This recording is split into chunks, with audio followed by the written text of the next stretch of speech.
If you can avoid a wrench, you can avoid nut jobs at an anime convention. What? Well, I guess he needs this video then. Back in middle school, I spent much of my time sorting certain students into a deeply lengthy list. A list of people to avoid. Geez, I'm an introvert, not psychotic. Dodging, ghosting, avoidance, it's all something I'm quite the natural at. Don't believe me? Well, you're gazing upon some A+ proof right now. I avoided using visuals for this segment so that I could avoid feistier hand cramps. My avoidant behavior also follows me to anime conventions, where there are many subspecies of people that need to be dodged like saliva at the camel exhibit. The knowledge I gained at those cons was once gifted in the distant past to others heading to them. Attendees could remain at peace.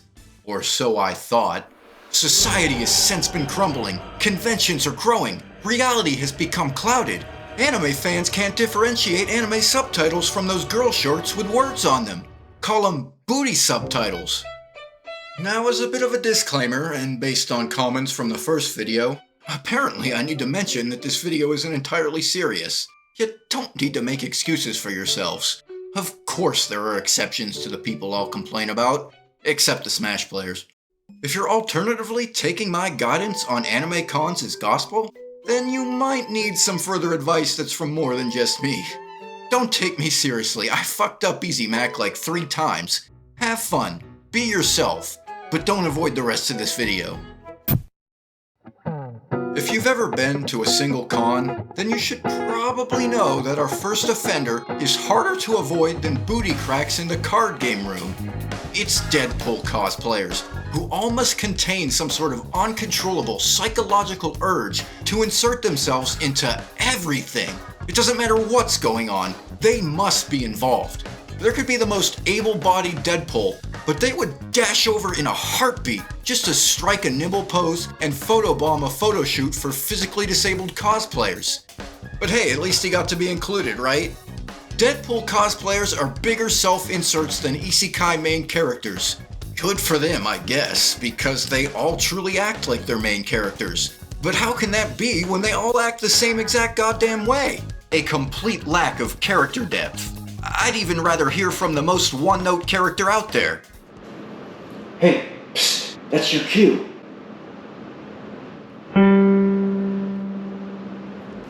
Yeah, these Deadpool people operate like they can do whatever they want with no repercussions because they have the gift of Deadpool privilege. Like, here comes a Tokyo Ghoul cosplayer. Oh wow, that's a fascinating mask you have there. It's like a facial coin pouch. Keep the change. Bro, read the room. They don't even know you. You could be anyone under that mask and suit, which I've noticed are always reeking of sweat and grease. I don't think these guys ever change out of them. I bet it's etched into their skin. Hey, buddy, if you're so committed to being like Deadpool, then why don't you go drag your face across a hibachi grill? Fake laugh, hiding real pain. The internet can be a dark and miserable place. However, anime conventions have the potential to provide you with a temporary vacation from it. But how can you escape the internet at cons when Danganronpa fans are there? They are terminally online. Walking, mouth-breathing Wi-Fi routers. Wow, it's like they're mimicking the plot of the entire second game. I'm serious, like, the game series is getting relatively old now, yet the fan base is somehow full of the most terminally online 15-year-olds you can find. But then I'm like, maybe they just don't age? Their brains have been stuck in virtual reality. Internal calendars permanently set to 2012. Hey, buddy, do you happen to have the time? Give me a moment. I'll have to do a logic dive. Yeah, if you have to interact with them, they'll connect everything back to Danganronpa, as their entire world revolves around the game and its mechanics. Now, I speak from experience. These are people who make up their own mental disorders, but get offended at you for using words like insane or crazy to describe anything. No, like, I've literally seen it. It's weird because I've noticed that their favorite characters are always the most insane and crazy ones. Just mention Nagato and you'll have them foaming at the mouth like a rabid dog jacked on Red Bull and bacon strips. This trial is concluded. I'd sentence them to execution, but they'd probably just get off on it. We are the kings of lizards. It can grow up to 2 meters long, and it's a highly intelligent animal.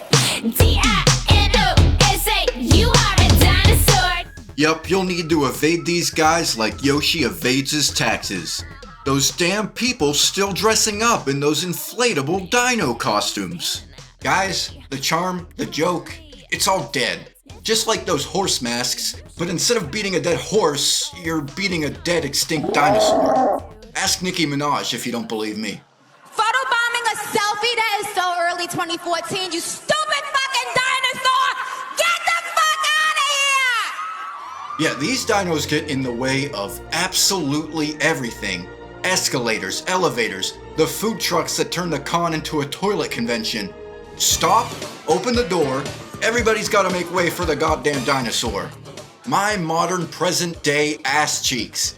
If you dress up as a dino, you should have to walk around with a personal handler, a dino sitter. Let them deal with it, cause if they don't, I'ma vacuum pack their asses back to the land before time. If these dinos are nearby and you're trying to get somewhere quickly, tough luck, because they pay less attention to their surroundings than the Deadpool cosplayers do over consent. It's even worse when they travel in packs, hopping around with non-stop energy like they advertise in Monster. Pray to Raptor Jesus that you don't get trampled. Also, watch your feet. I've been going around to conventions and laying thumbtacks everywhere. Anime convention? Nah, it gonna sound like we need the Geneva Convention.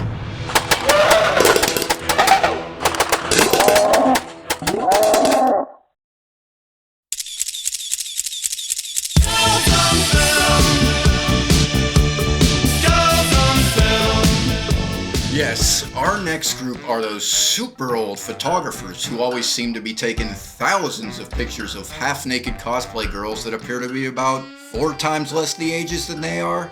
No other subject matter, just them. Some of them seem like they don't even watch anime either. You go online to look up their brand and you're like, Jesus Christ, it's a whole portfolio of Danganronpa cosplayers. You'll also quickly notice these photographers like to surprise female cosplayers with the wildest camera angles out of nowhere. 1080 to the 4th Kth degree booty no scope surprise. Call it unlimited non-consensual anime camera angle works. Yeah, I've heard plenty of stories about these guys pushing boundaries. They'll have someone's daughter posing like a Cardi B album cover. Wow, this might be the one time Deadpool cosplayers can be useful. Wet ass photobomb.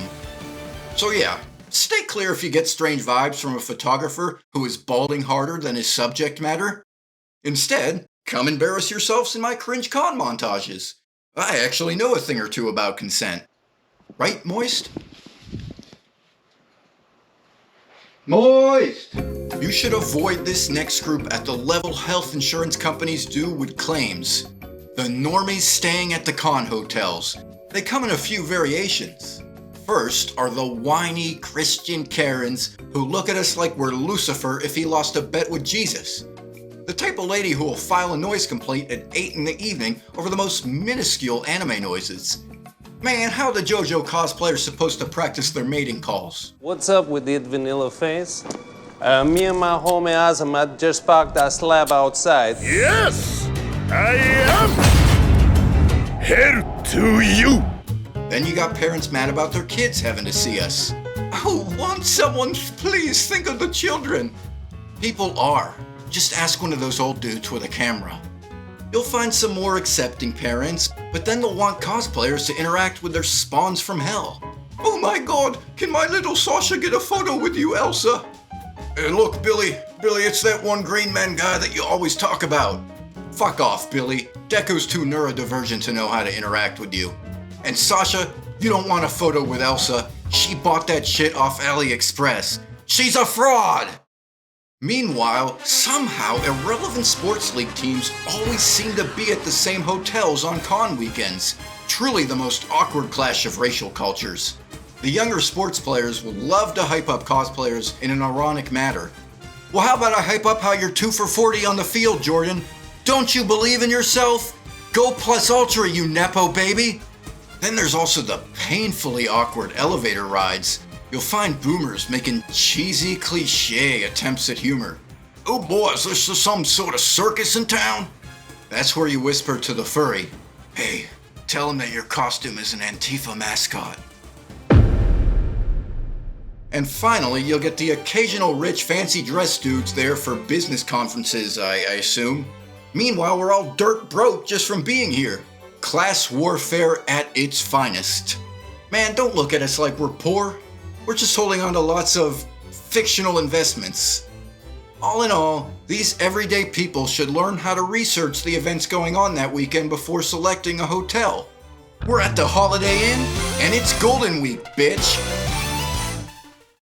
Our next offender spooks me so hard that I poop in my next week's pair of pants. Future shit site.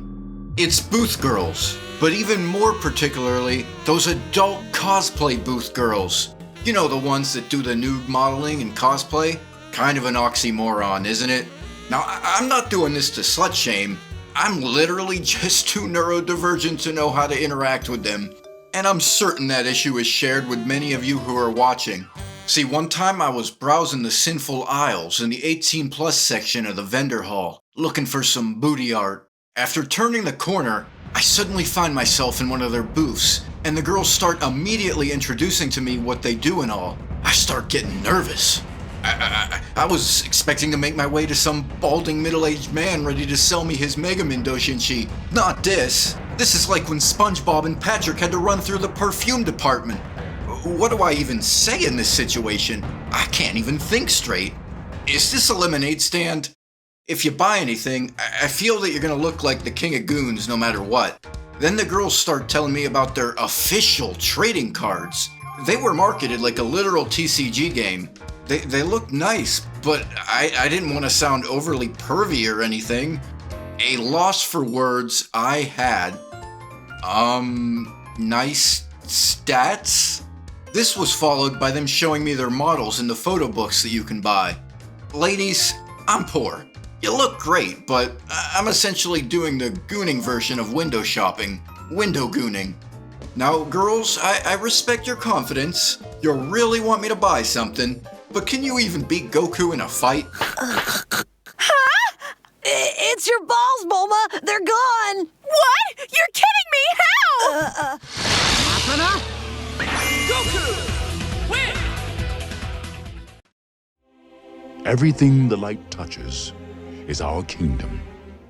What about that shadowy place? That's beyond our borders. You must never go there, Simba. They say what happens in Sony Vegas stays in Sony Vegas. But anyone who knows them knows that every AMV editor loves a good leak. AMV editors will pretend they're not as cringe as the others in this video, like a studio of chameleons trying to blend in with the normies at the hotel.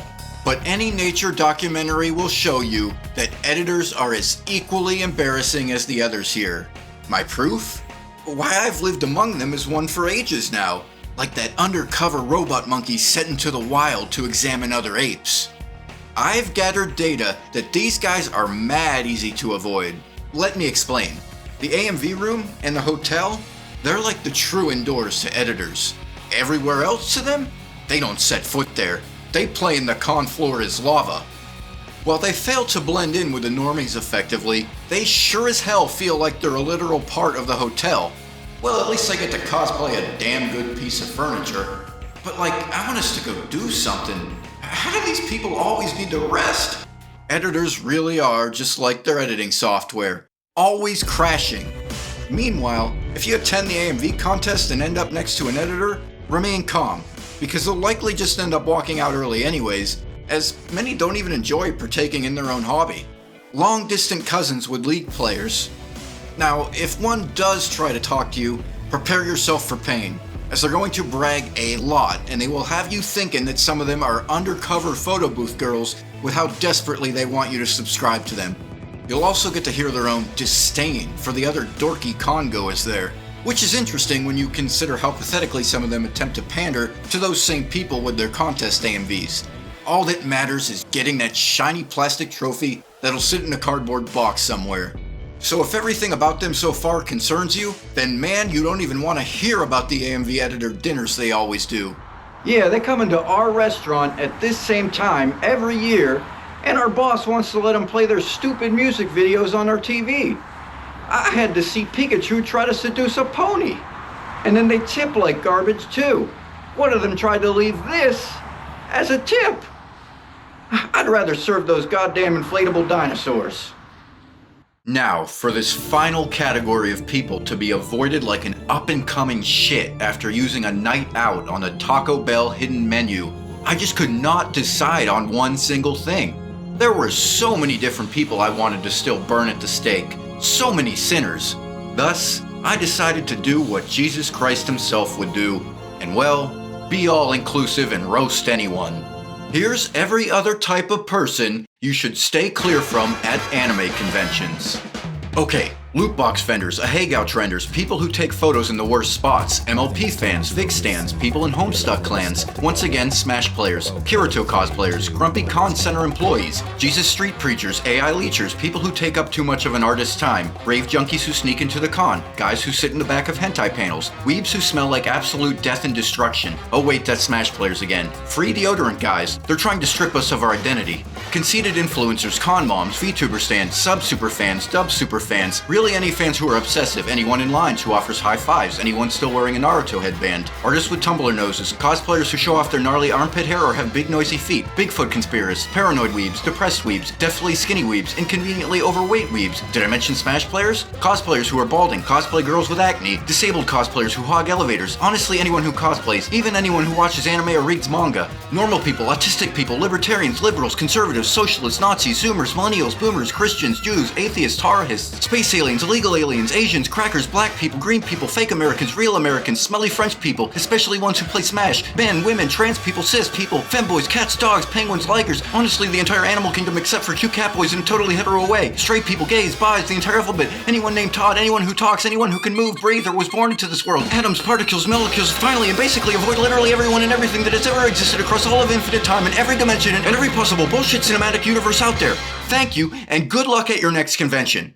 There, now you can avoid a wrench. So yeah, I guess moral of the story is stay inside? It's a dangerous world out there. Fuck touching grass. Holy shit, the AMV editors were right all along.